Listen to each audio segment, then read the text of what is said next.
Seguramente será una de las portadas de la historia del rock más importantes.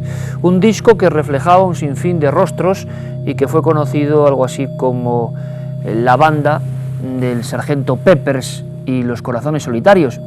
Es curioso porque los Beatles lo que querían hacer en este vinilo que cambió su época es reflejar sus iconos, sus personajes predilectos, las personas en las que de alguna forma se inspiraban.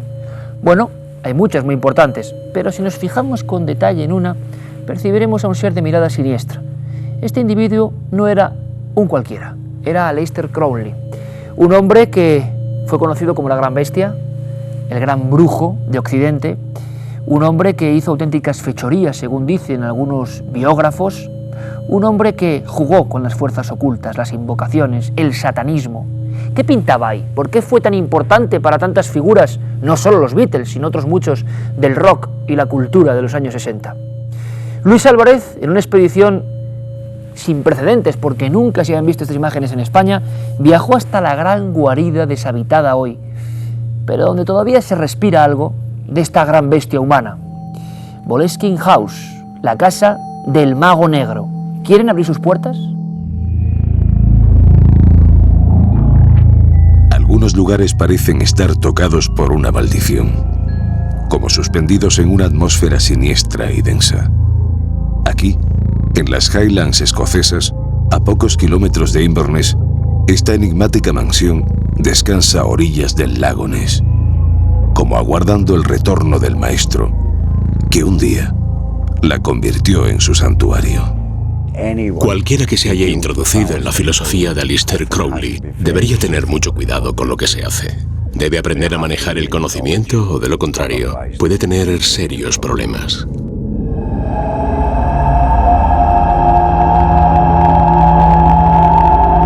En la pequeña localidad de Foyers, el tiempo parece haberse detenido. Con apenas un puñado de almas censadas, recuerda un pueblo fantasma. Los turistas prefieren la otra orilla del lago, atraídos por la leyenda del monstruo. Sin embargo, cada año acuden aquí cientos de extraños atraídos por algo muy concreto. Mucha gente viene aquí tratando de encontrar Boleskine House. Es un lugar muy oscuro, con una atmósfera especial. No me gusta nada. Creo que el pueblo entero alrededor, Foyers, creo que tiene un aire de esa misma atmósfera. Es muy extraño. No es un pueblo normal de las Highlands. Hay una muy mala energía allí. Y creo que es por culpa de lo que hizo Crowley. Los vecinos de Foyers están preocupados por la cantidad de gente extraña que viene al pueblo las noches de luna llena, que intentan colarse dentro o echar un vistazo, porque hoy es una casa privada, ¿no? La mansión de Boleskine House fue construida en el siglo XVII sobre las cenizas de una antigua iglesia que se quemó con el pastor y toda su grey dentro. Aleister Crowley compró la mansión en 1904 al conocer la historia. Buscaba un lugar así, con ese drama impregnado, para poner en práctica sus rituales en absoluta soledad. Hoy, en Foyers, nadie quiere oír hablar del tema. Sin embargo, Jack Worthington, un guía local, conoce muy bien la ubicación de la siniestra mansión. Para llegar a la parte de atrás, hay que internarse en el bosque durante un par de horas. Ahí dicen donde los aquelarres y las fiestas, ahí donde tú estás hablando, de lo que estás enseñando ahora, es lo de que decían, ¿no? Y que había tumbas en esa, porque bueno, algunos ritos dicen que Aleister mataba gente, no sé quién sabe. No se sabe, no se puede probar, ¿no? Crowley es uno de los personajes más influyentes y oscuros del siglo XX. Escandalizó a la sociedad británica de su tiempo por sus excesos con las drogas y el sexo. Pero sobre todo, se le conocía por su condición de ocultista. Ya desde pequeño su madre le bautizó como la Bestia, apodo que adoptó con gusto, añadiéndole además el 666. La Bestia 666 se relacionó con algunos de los escritores contemporáneos más importantes, como Bram Stoker, creador de Drácula, Poeta, escritor compulsivo y ensayista, de joven ingresó en la orden secreta Golden Dawn, abandonándola poco después para fundar la suya propia, la AA. Estudios recientes han demostrado que asesoró a Churchill durante la Segunda Guerra Mundial, como si la contienda más sangrienta de la historia se hubiera librado también en el inconsciente colectivo. Sabemos que fue expresamente llamado por el gobierno británico, porque sabían que Crowley era el único hombre capaz de articular un ataque contra los brujos ocultistas que rodeaban al Tercer Reich, especialmente los que formaban las SS. En 1904, el mago viajó a El Cairo y se cuenta que en una tienda de antigüedades encontró un viejo pergamino. Se trataba de un ritual de invocación de un demonio egipcio. Y aquella noche, en la soledad de su habitación, recitó verso a verso la antigua letanía. Según reconoce Crowley, una voz grave le habló desde la esquina en penumbra. Poco a poco, de una nube de humo se materializó la figura de un joven de piel muy blanca, que se identificó como Aiwass. Aquel dios oscuro le otorgaba el conocimiento perdido. Crowley asegura que aquel ente le dictó el libro de la ley. Bien, todo lo que sé es que en aquella época, en las Highlands escocesas, esta era una comunidad muy religiosa y aquí no gustaba demasiado la idea de que se hicieran rituales o magia en la casa. Creo que eso es fácil de entender, no me sorprende, pero él estuvo aquí unos 3 o 4 años y después se fue. A su regreso de Egipto encontraría en Boleskine House un lugar donde poner en práctica aquellas artes.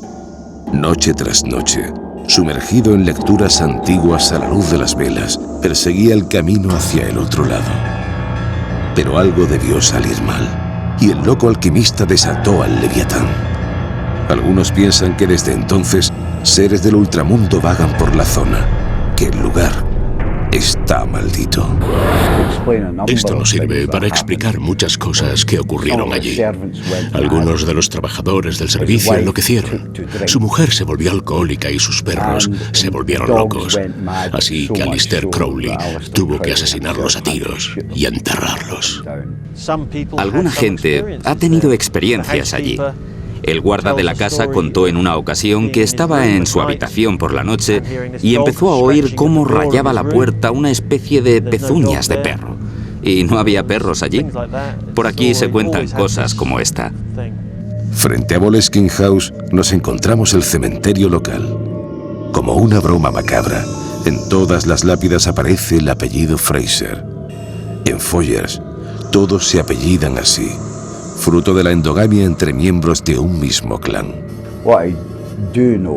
Lo que sabemos es que debajo del cementerio, cerca de Boleskine House, existe una cámara mortuoria subterránea muy antigua. Se supone que se accedía a ella desde una entrada situada en Boleskine House.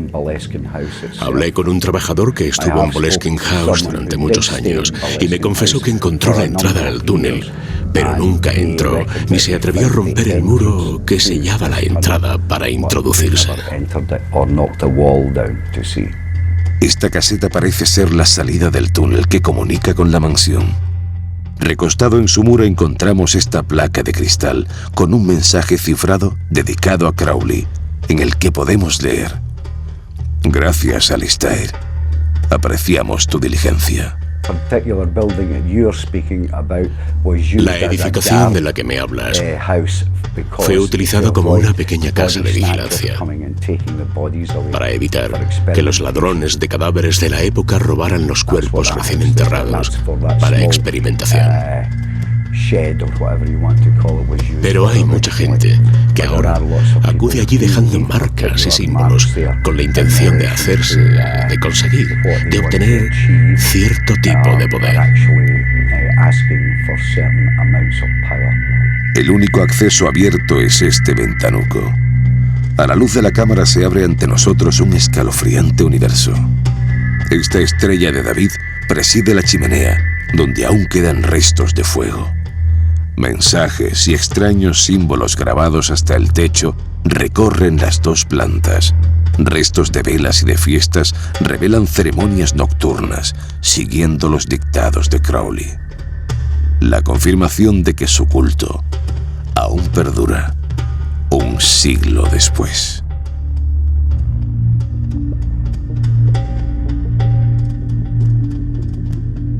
Y ya advierto que esta es solo la primera parte de la historia de la mansión del Mago Negro. Se incorpora a nuestra mesa de misterio para ahondar en un sinfín de aristas de este tema apasionante, digno de una película.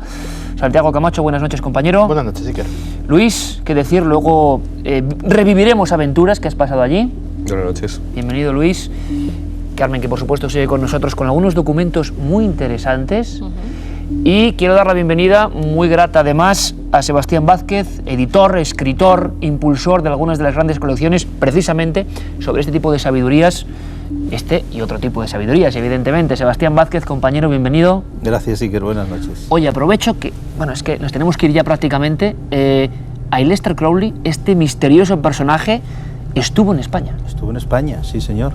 Un viaje iniciático que entró por los Pirineos, desde Bayona, cruzó los Pirineos con un amigo. Se sabe que estuvo en Pamplona, en Soria, Logroño, Burgo de Osma y creo que también en Aranda de Duero. Y fue detenido, además.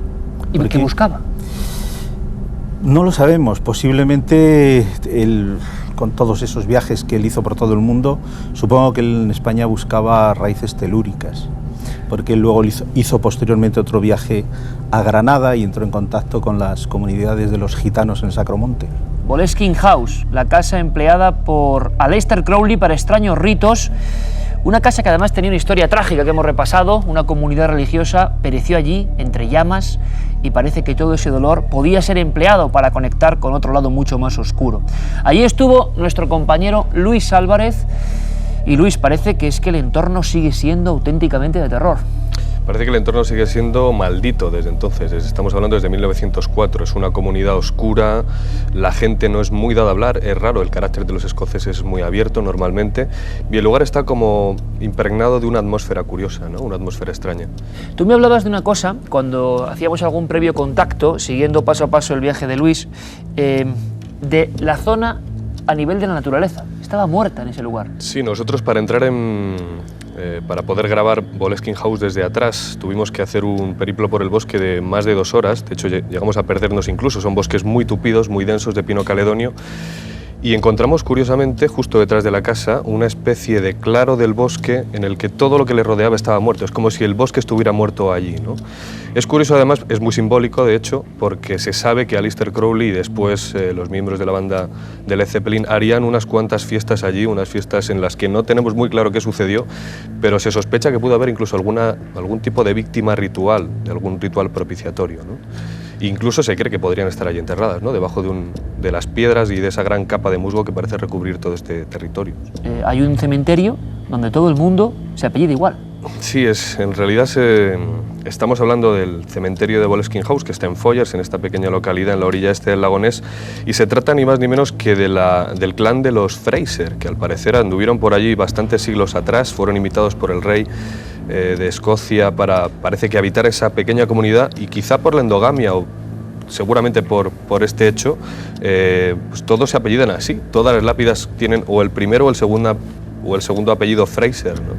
Y es un dato curioso, ¿no? Parece incluso a veces de película de terror, ¿no? Con lo cual todo el ambiente que se vive en ese lugar, en Escocia ni más ni menos, menudo país para hablar de misterio, pues es realmente sugestivo.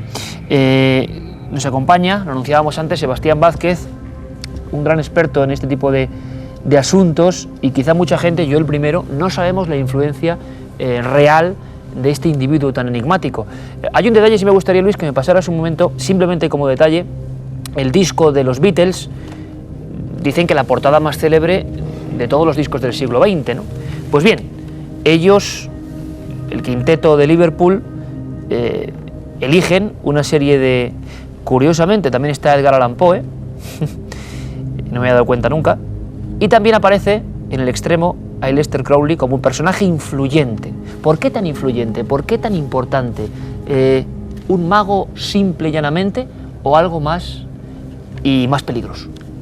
Son muchas cosas. Primero, Aleister Crowley fue sobre todo, él nace en plena época victoriana. De hecho, se cuenta que él monta una fiesta cuando se informa en México de que muere la reina Victoria, y él está educado en una comunidad que era fundamentalista cristiana, donde todo era pecado absolutamente, y él sobre todo es un gigantesco provocador.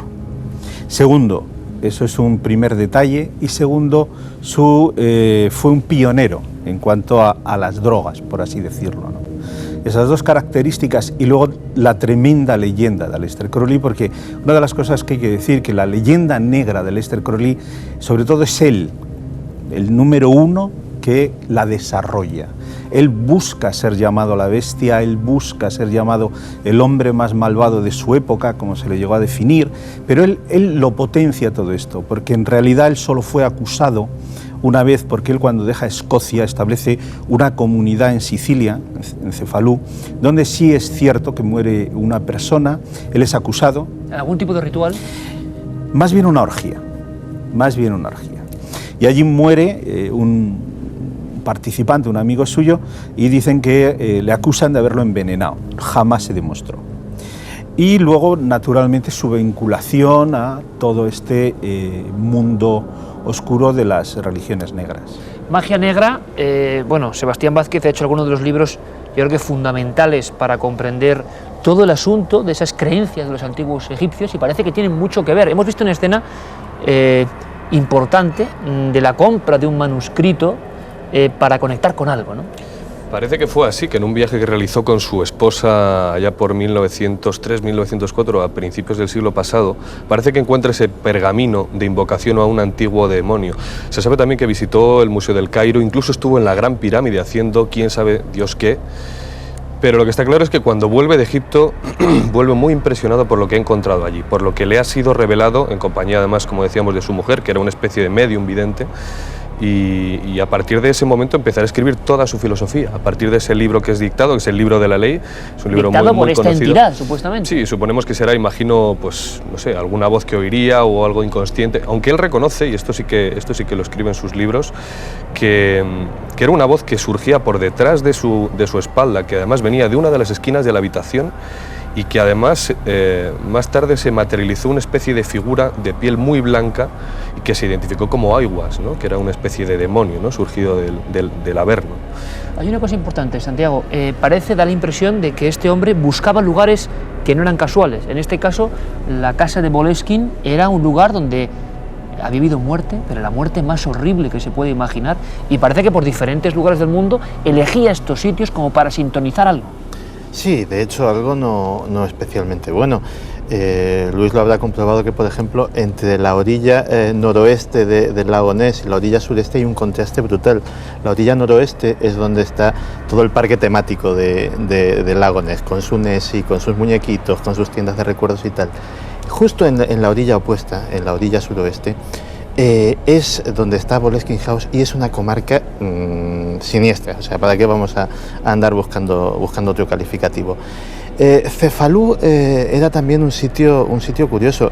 Mismamente ha mencionado Sebastián lo que ocurrió allí. Lo que ocurrió allí esa noche fue una orgía efectivamente tremenda. Imagínate que Robert Loveday, que era como se llamaba la víctima, murió, se supone que intoxicado después de beber sangre de un gato sacrificado, y que en esa misma noche la mujer de Crowley, Lea, perdió la razón y se abocó a una vida de prostitución y de alcoholismo después de que fuera sacrificado un macho cabrío mientras estaba cohabitando con ella.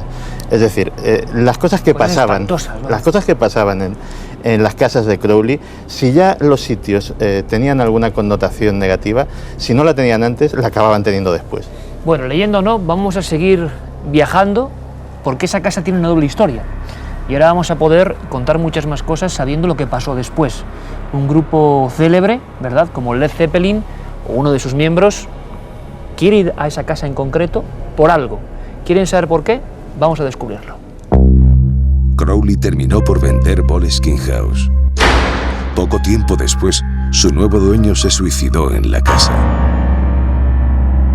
Pese a la leyenda negra, en 1970, Jimmy Page, líder y fundador de Led Zeppelin, compraría la casa atraído por la terrible maldición. Jimmy Page es el segundo mayor coleccionista de objetos de Crowley. Se cree que él y 2 miembros del grupo hicieron un pacto con el diablo en 1968 para conseguir la fama. Por entonces, Page era un joven cultivado que conocía los antiguos textos de alquimia. En 1971 aparecería su cuarto álbum cargado de atmósferas densas.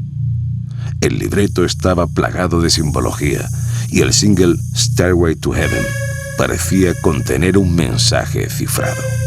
Él ha cogido muchísimas ideas de las cuestiones satánicas, de toda la especie de ocultismo maravilloso que se desarrolla en ese mundo, y la ha tratado de trasladar también de alguna manera en la música, ¿no?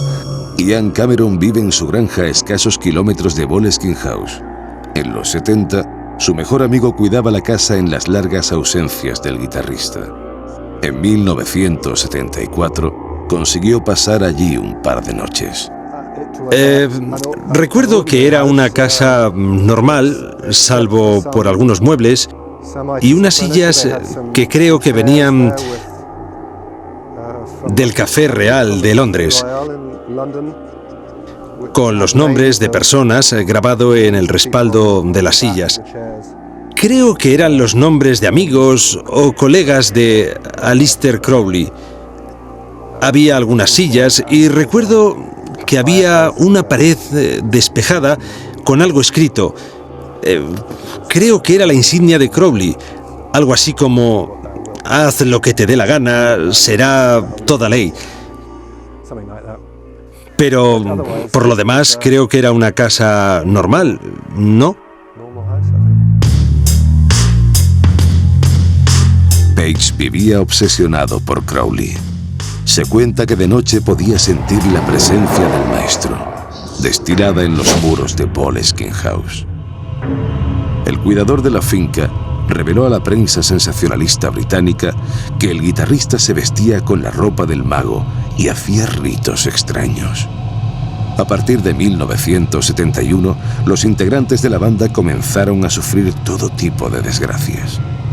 El hijo de Robert Plant fallece de una extraña dolencia. Su mujer y él tendrán un grave accidente de coche. El grupo, en un corto espacio de tiempo, sufriría 3 accidentes de avión, de los que saldrían milagrosamente ilesos. En septiembre de 1980, John Bonham, el batería, fallecía ahogado en su propio vómito en la casa de Page en Windsor. La banda se disolvió pocos días después. Page vendió la vivienda en 1990 y nunca habla de aquella etapa. Ahora es de propiedad privada y son muy... no te dejan entrar los dueños, no quieren que veas nada, preguntas si queda algo de Aleister Crowley y no te quieren decir nada, pero yo la conocí antes, cuando era Bed and Breakfast, en los hoteles esos más sencillos, y la verdad es que la casa tiene una... Tú que has estado allí, o quien haya estado allí, tiene una magia especial, ¿no? Led Zeppelin volverán a tocar juntos a finales de este año en Londres. Llevan 20 años en silencio. En Foyers y en Inverness se rumorea que Page quiere volver a comprar la casa. El sonido de Led Zeppelin caló en una generación y abrió nuevos estilos en la música del futuro. Pero, ¿a qué realidad se asomaron al otro lado del espejo? Hay una puerta esperando siempre a ser abierta. Muchos otros lo hicieron antes que Crowley y después de Page. El precio puede que sea la locura y algo más.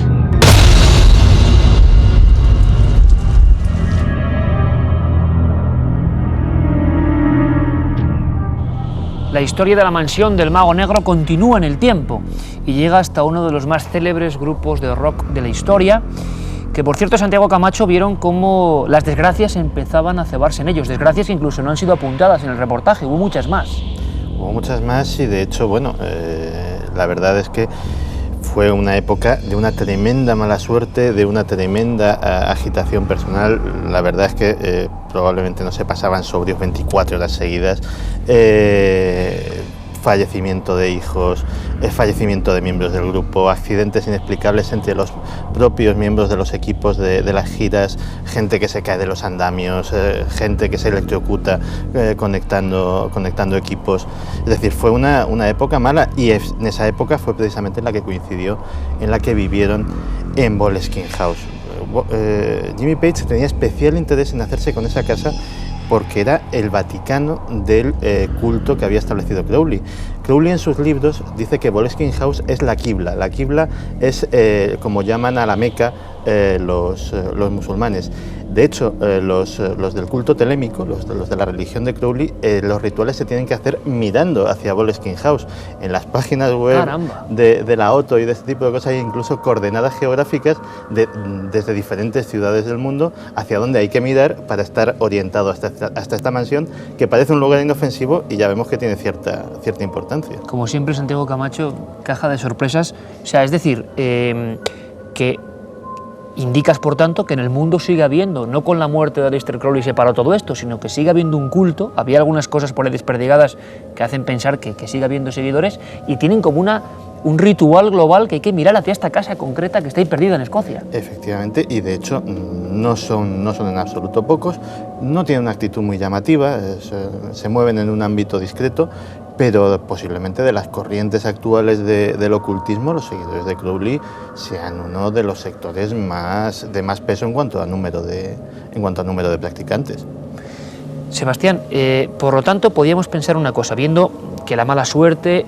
Tú me dijiste en una ocasión, en una de esas charlas que tenemos de vez en cuando, que los que practican el lado oscuro de la magia, o estos saberes de dioses oscuros, o no duran mucho tiempo, o desde luego su deterioro es importante. Parece que con Crowley también ocurrió, ¿no? Sus últimas horas no debieron ser.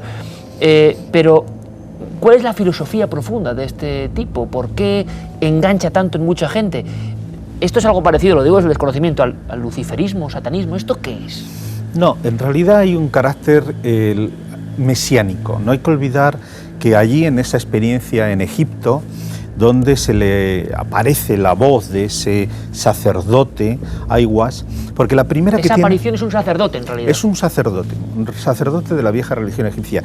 Y la primera que tiene con mediunismo es su esposa, una viuda, que él se casa con ella, mayor que él, y ella hasta entonces no tiene ningún interés en el ocultismo. Entonces ella tiene un fenómeno de posesión y es poseída por ese sacerdote, supuesto sacerdote Aiwass. Entonces él pide una prueba. Entonces van y hay en el Museo del Cairo, una pieza que además está con el número 666, está catalogada. Entonces ahí es donde él verifica que, porque su esposa le dice, el dios Horus te tiene algo que decir. Entonces es la profecía de que él va a ser el Mesías, por decirlo de algún modo, de una nueva era, el león de Horus. Y entonces crea ese libro de la ley y esa especie de religión para, digamos, un nuevo ciclo cósmico. Esa es, digamos, la génesis de esa religión. Añádele ocultismo, añádele experimentación con estados alterados de conciencia, sobre todo drogas, pero drogas todas. ¿Qué hacían? ¿Cómo eran esos ritos, Sebastián? Él toma muchísimos ritos. Él, como comentábamos antes, él había estado mucho tiempo en la Golden Dawn, luego crea la Astrum Argentum, que todavía existe. La AA. Exacto. Y luego Otto, la Orden del Templo Oriental, ¿no?, que todavía también existe. De Génesis, esta orden es primitivamente alemana. Y él va creando, a través de su experiencia y a través de todo su pasado en estas órdenes, crea unos rituales. Y luego, sobre todo, su libro de la ley, que se resume en una frase: haz lo que quieras. A su vez, también hay que añadir que él también está en la India, y allí trae el Tantra en su versión, digamos, más oscura también. Para quien no lo sepa, el Tantra... El Tantra es una forma donde se mezcla hinduismo y budismo, con las religiones originales tibetanas, las religiones Bonpo. De ahí nace una vía que tiene varios cultos, uno que tiene que ver con los muertos y otro con sexo. Hay otra especie, hay mucho tipo de tantra, también hay un tantra luminoso, pero el tantra oscuro, por así decirlo, que trae, por decirlo de un modo sencillo, más complicado, pero que trae Aleister Crowley, es sobre todo el que tiene un potentísimo carácter sexual.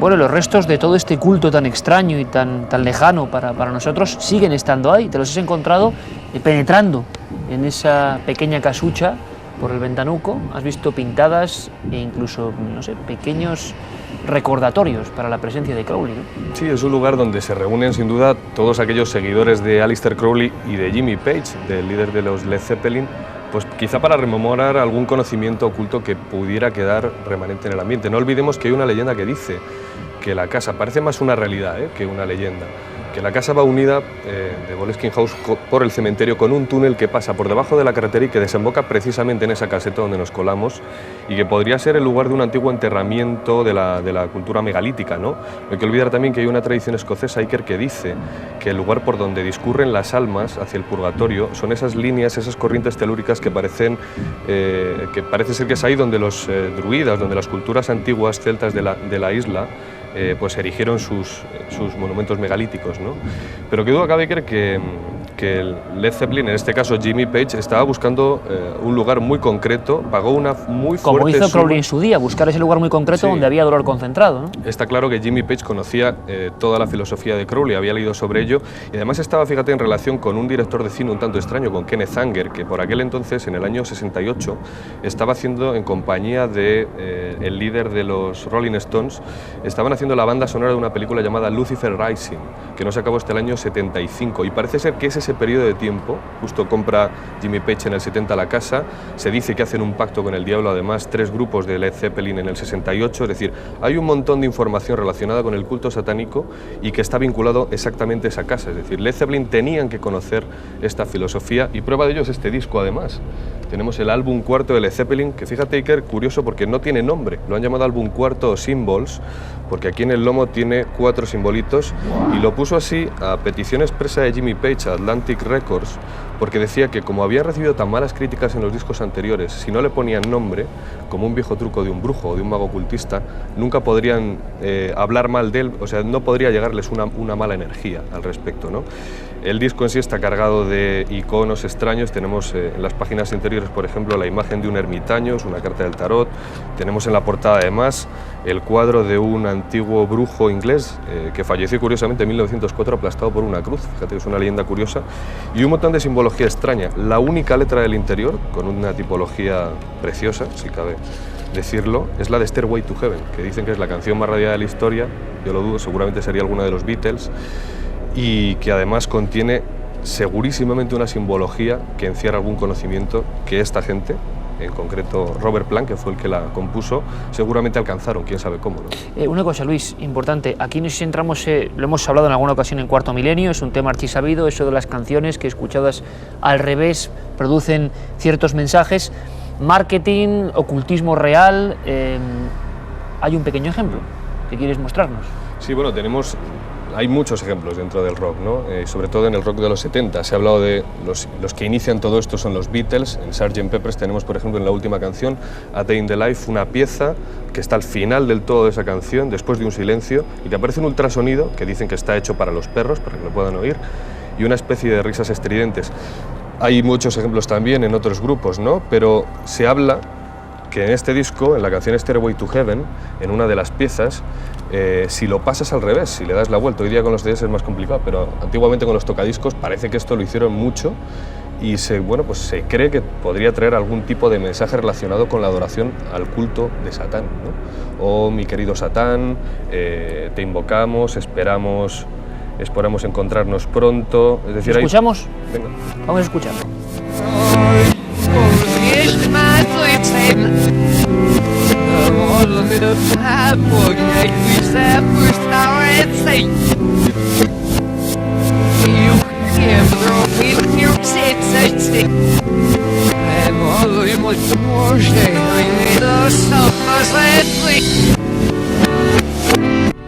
Bueno, y estaba la píldora sonora y que cada uno, como siempre, piense lo que quiera, Luis. Sí, bueno, esto es un rumor que se ha extendido, parece una leyenda urbana. Hay ejemplos mucho más claros dentro del rock. Habría que hacer un programa casi monográfico de esto, ¿no? Hemos tocado el asunto en alguna ocasión. Claro, pero fíjate que los expertos dicen que este disco, el álbum Cuarto Symbols, es un álbum conceptual. Es en sí un mensaje cifrado, escuchado de principio a fin. Bueno, y dentro de toda esta historia tan compleja y tan extraña, lo que suena un poco raro es eso de las invocaciones, los pactos con el maligno, con las sombras, con los sacerdotes oscuros, en fin. Y sin embargo, también hay que decir, Carmen, que esto no se lo inventa el señor Aleister Crowley, que viene de muy atrás en la historia. Y de esa historia tan oculta y tan lejana has traído algunos documentos, algunos pergaminos que yo creo que son sorprendentes. Sí, hay documentos, sobre todo en tratados de alta magia, que era como se los llamaba, que no solamente estaban hechos por personajes, por magos que decían que era oscuro, sino también por los propios sacerdotes, que eran los que más a mano tenían este tipo de información. Por ejemplo, tenemos un pacto que fue realizado en 1625, este estaba realizado en cuero. Algunas personas y algunos autores citan que estaba hecho en piel de una persona. Vemos cómo es la mano típica de los pactos demoníacos con la cruz y algunos de las firmas del demonio. Símbolos sin descifrar, ¿no? Símbolos sin descifrar. Según muchos autores se decía que eran los mismos demonios los que dejaban su rúbrica allí para firmar ese pacto. Tenía que tener el pacto tanto el que lo hacía como el demonio que lo recibía. Era doble siempre. Por ejemplo, este que tenemos aquí son todo firmas de supuestos demonios. Algunas de ellas están descifradas y otras no. Se sabe que hay algunos, por ejemplo, este que tenemos aquí abajo, que se refiere al demonio Asmodeo. Asmodeo. Fíjate, Iker, que tenemos exactamente ese símbolo, para que luego diga la gente que es que estos son leyendas, ¿no? O sea, Jimmy Page elige ese mismo Muéstralo símbolo. a la cámara, Luis. Y lo pone ahí lo tenemos en la pantalla ahora mismo, Iker. Este símbolo que estamos hablando y que aparece en el antiquísimo supuesto pacto escrito por alguien, claro, el demonio no creemos que coja un... Pero ahí está, el documento. Sí, sí. Y muéstralo a la cámara. Es el símbolo que elige Jimmy Page para representarle en los conciertos. Lo ponen en cada concierto, lo ponen pues a lo mejor en el bombo de la batería, en algunos micros. Es decir, esos logos los exponen, ¿no? ¿Esta reutilización, Santiago, crees puramente comercial? ¿Que ellos extraen documentos de antiguos pactos, lo conocen y lo ponen como para quedarse con la gente de alguna forma, porque creen en ello? Mira, el tema del satanismo en el rock es complejo.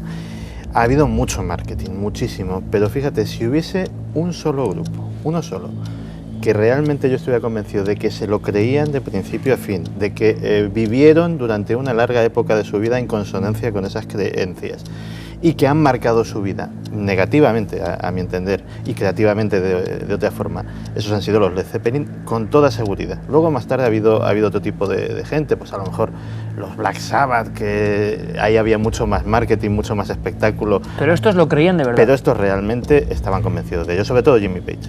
Carmen, tenemos más documentos interesantísimos. Tenemos más documentos, algunos hablábamos antes del demonio Asmodeo, ¿verdad? Sale en muchos casos de supuesta posesión demoníaca. Se hacían en papiro virgen algunos. Se hacían en papiro virgen o si no en piel de ternero otros. Este, por ejemplo, está firmado por el mismo Asmodeo, según nos dice. Son los supuestos, tanto este como este que tenemos encima de la mesa, son los supuestos pactos que hizo Urbain Grandier, el sacerdote del convento de Loudun, con los diablos para endemoniar a todas esas monjas del convento. Se dice que eran falsos y que los utilizaron, los hicieron incluso los acusadores, los que iban en contra de él, pero lo cierto es que fueron puestos delante de la Inquisición y esta los dio por válidos y por eso, recordemos, Urbain Grandier fue quemado en pira pública. Hay muchos grimorios, el Gran Grimorio, que sería uno de los principales, que se dice que fue escrito por un mago veneciano, Antonio del Rabino, que se basó en los textos del propio rey Salomón. Ese sería uno de los principales. También tenemos el Grimorio Verum, que sería del siglo XVI, y allí te explica cómo vender el alma al diablo. Vender el alma al diablo. Y te da una nota. Los demonios no dan nunca nada a cambio de nada. Es decir, si tú haces un pacto con el demonio, siempre volverá a pedirte cuentas. A raíz de eso hay una historia muy bonita ocurrida en Alemania en el siglo XVI, de la que incluso queda una lápida y la historia te lo cuenta. Es el único pacto que queda, el supuesto pacto con el demonio, que queda dentro de una lápida. Es en Mollesheim, en Alemania, en la capilla de San Ignacio. Michael Ludwig era un chico que empezó a jugarse todo el dinero que tenía en juegos pues, de casino, de cartas, todo ello hasta tal punto que llegó a quedarse arruinado. Él, en ese caso de desesperación, se le presenta un extraño personaje negro en su estancia cuando lo está pasando fatal y le dice que no se preocupe, que al día siguiente tendrá un saco lleno de monedas de oro para que siga jugando, pero que tenga cuidado porque dentro de 7 años vendrá a pedirle cuentas.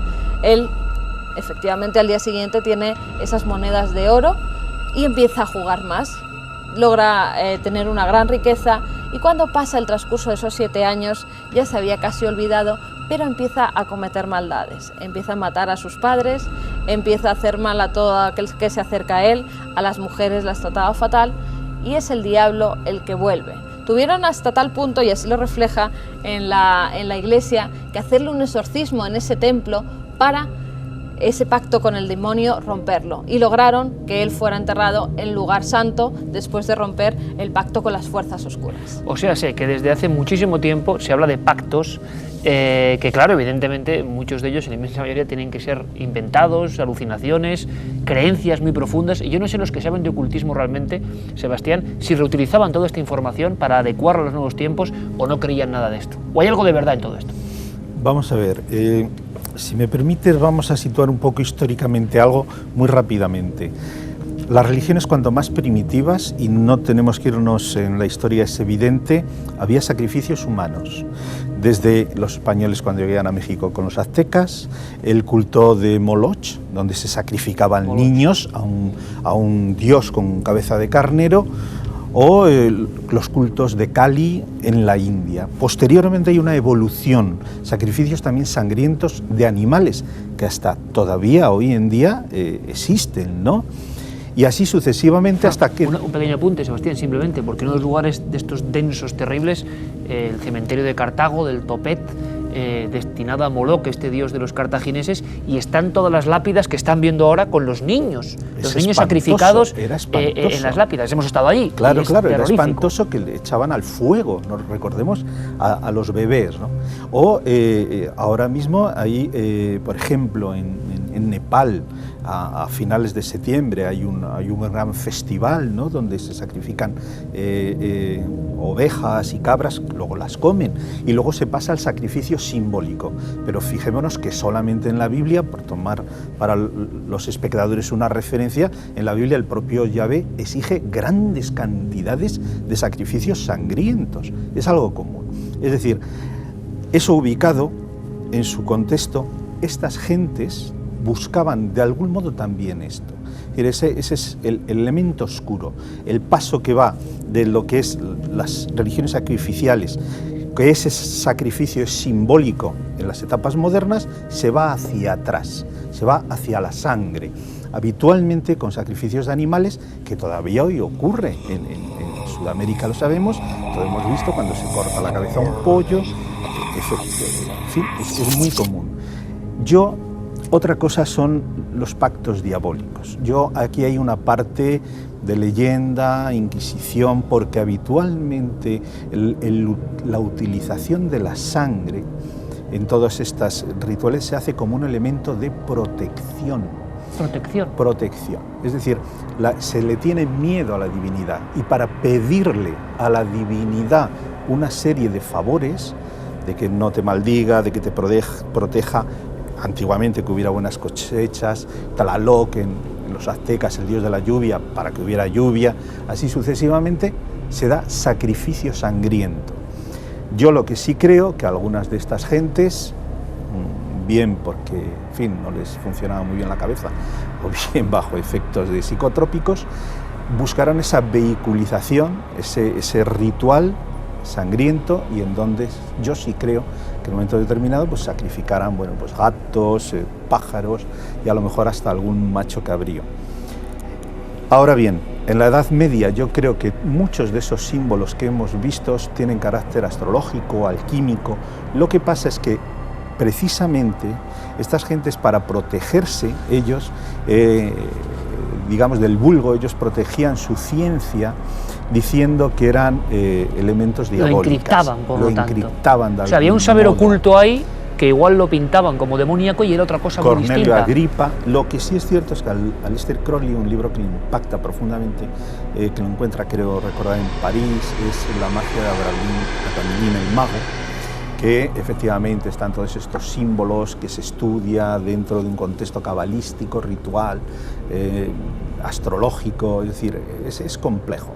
Un mundo complejo, y muchas veces, Carmen, también estos pactos que tienes aquí, estos documentos un tanto sobrecogedores, sirvieron para llevar a gente a la hoguera diciendo has pactado con el demonio, y claro, muchas veces la propia Inquisición lo inventaba. Muchos, porque además de encontrar estos pactos que siempre buscaban en las casas de los acusados, luego buscaban las marcas que el diablo había dejado después de realizar ese pacto. Entonces muchas veces los grabados antiguos que vemos de los médicos estudiando a las brujas, viendo dónde tenían determinados lunares que eran tomados como marcas del diablo, eran precisamente porque había hecho un pacto con las fuerzas oscuras y tenían que ver, si no encontraban los pactos, su firma en la misma piel del que había vendido su alma al diablo. Bueno, pues la historia de Boleskine House, la casa del mago negro, nos ha permitido por lo menos darnos un garbeo por ese mundo extraño de la magia, de su lado más oscuro y más siniestro, pero con todo el respeto y por supuesto alejados, pero informando y dándonos cuenta de las extrañas similitudes con grupos superventas del rock que también buscaban esas respuestas, ¿no? Seguiremos ahondando y desde luego yo creo que ha merecido mucho la pena el viaje hasta un lugar siniestro, como decía muy bien Santiago Camacho, la otra orilla del lago Ness, donde todo es completamente distinto. Desde luego, muchísimas gracias, compañeros, Santi, Luis.